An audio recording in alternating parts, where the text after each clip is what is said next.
Good morning Pilipinas, good afternoon, good evening world. So kita nyo ba ang Christmas tree na ito? Kung hindi, aba Diyos ko Lord, apakalaki nito, hindi nyo pa makikita. So may Christmas tree dahil nga buwan ng pagbibigayan, December, it's Christmas time. At dahil nga Christmas ngayon, kami sa Soul Sisters Charity ay mamumudmud uli ng mga regalo, mamumudmud uli ng mga blessings. So doon na naman ang napili naming babalikan yung community ng mga mangyan sa Mindoro. So doon yung last August na pinuntahan ni na Mindoro niyang mangyan and Chef MJ. So yun, babalikan namin yun ngayong buwan. So bali sa December 27 na po yun. At dahil nga mga Christmas ngayon, no, buwan ng pagbibigayan, so baka may gusto kayong i-share, no? May gusto kayong i-share na mga blessings sa inyong kapwa, pero hindi nyo alam kung paano, hindi nyo alam kung kanino. So nandito kaming mga Soul Sisters Charity na handang maging daan para sa inyong kabutihan.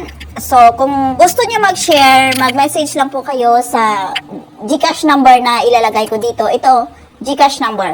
So, mag-send lang po kayo dito at i-message nyo lang sa akin ang inyong mga resibo or kay Hugoterang Mangyan or kay Wandering Jones or any sa mga Soul Sisters Charity members. So, bali nandito po kaming mga taga Soul Sisters Charity para maging daan sa inyong kabutihan, maging daan sa pagpapalito ninyo kay San Pedro. Di ba, marami tayong mga kaibigan na gustong mag-share, gustong magbigay ng mga blessings sa kapwa nila, pero hindi nila alam kung paano, hindi nila alam kung kanino, or yung iba nahihiya. So, ito po, nandito po kaming mga taga Soul Sisters Charity para sa inyo, para maging daan po ninyo, no?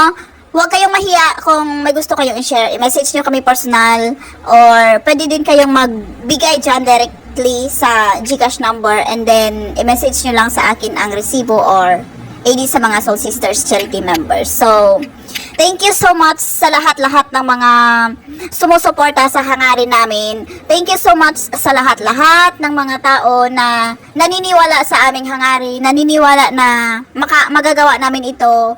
And thank you so much sa lahat-lahat ng nakikiisa sa aming hangarin.